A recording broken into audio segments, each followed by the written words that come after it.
What's up, everybody? Welcome back to The Devil's in the Details. I'm BD, and let's pop a quarter in this sucker.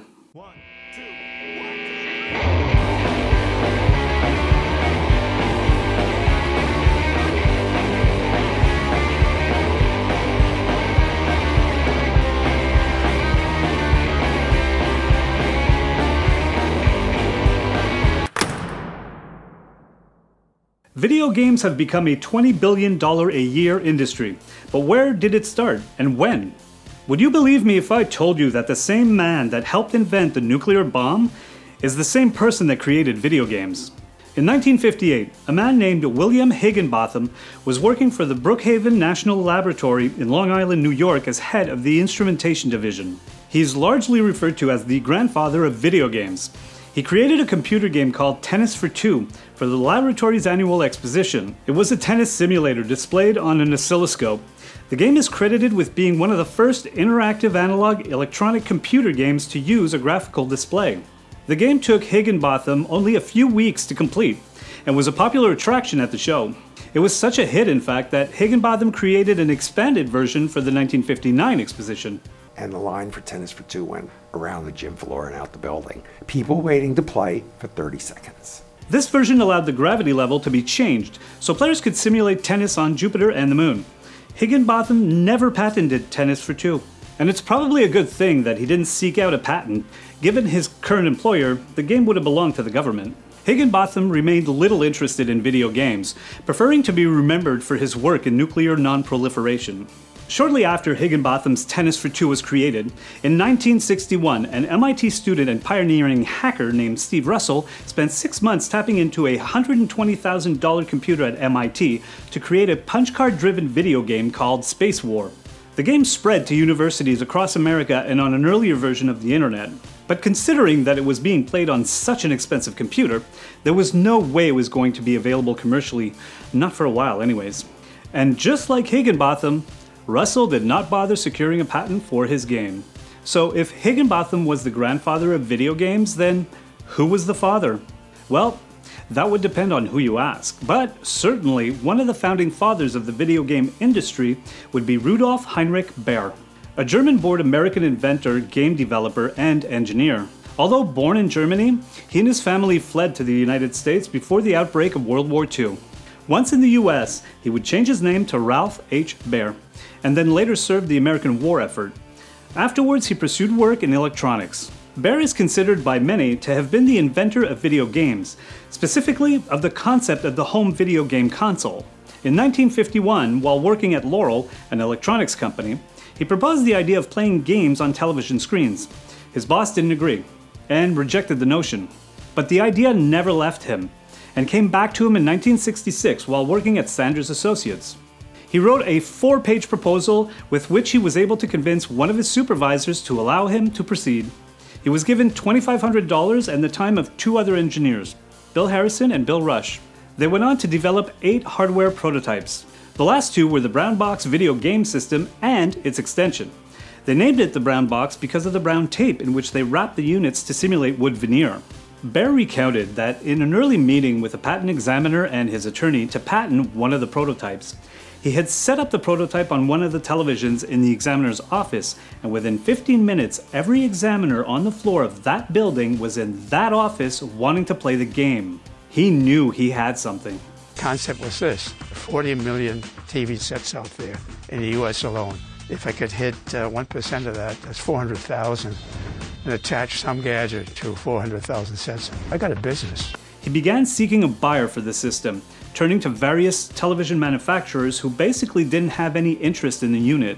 In 1971, Sanders Associates licensed it to Magnavox, and after being renamed a Magnavox Odyssey, the first video game console which could be connected to a television set was released to the public in May of 1972.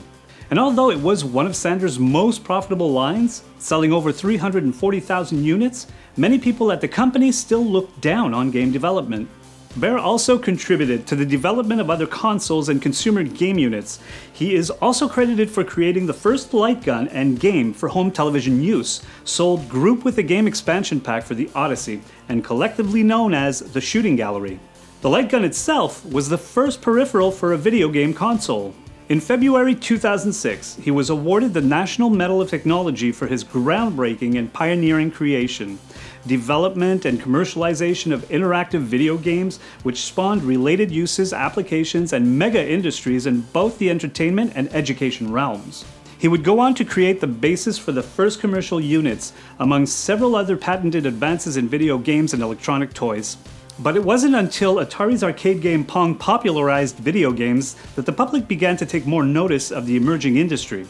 By autumn 1975, Magnavox, bowing to the popularity of Pong, canceled the Odyssey and released a scaled-down version that played only Pong and hockey, the Odyssey 100.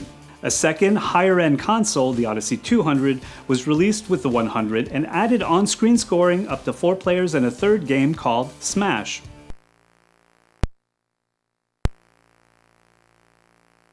Almost simultaneously released with Atari's own home Pong console through Sears, these consoles jump-started the consumer market.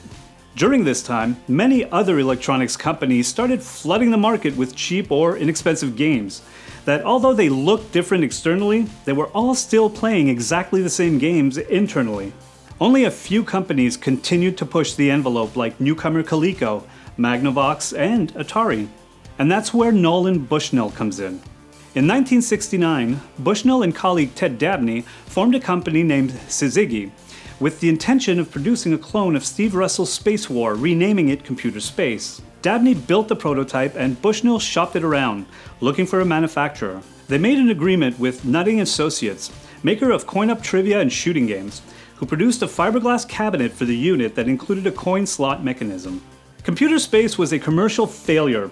Although sales exceeded 3 million, Bushnell felt that Nutting Associates had not marketed the game well, and decided that his next game would be licensed to a bigger manufacturer. It was a little bit too complex for the guy with a beer in a bar.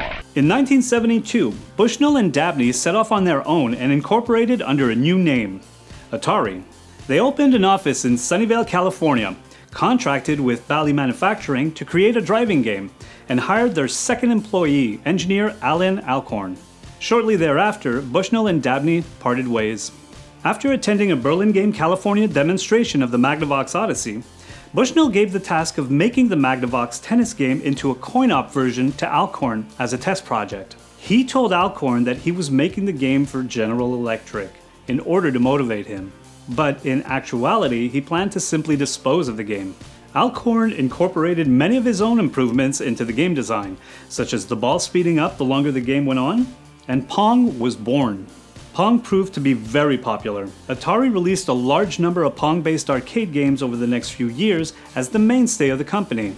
Atari went on to become a pioneer in arcade games, home video game consoles, and home computers. The company's products, such as Pong and the Atari 2600, helped define the electronic entertainment industry from the 1970s to the mid-1980s. And to think, it all started with a little tiny bouncing dot. I love you guys and your continued support. Please don't forget to like, share, and subscribe. Hats off to our wonderful patrons. If you have any fond memories of retro gaming that you would like to share with me, by all means do so in the comments section down below. This episode was brought to you by Artemis Prime. I'll see you guys next week. Oh, it's a lot better than we usually do. Alright, thumbs up. Ready, guys? Let's do this. Leroy Jenkins! Oh my god, he just ran in. Save him! Oh geez, stick to the plane! Oh Jesus, let's go. Let's go. Stick to the plan, Shove. Stick to the plane! Oh gee, oh fuck.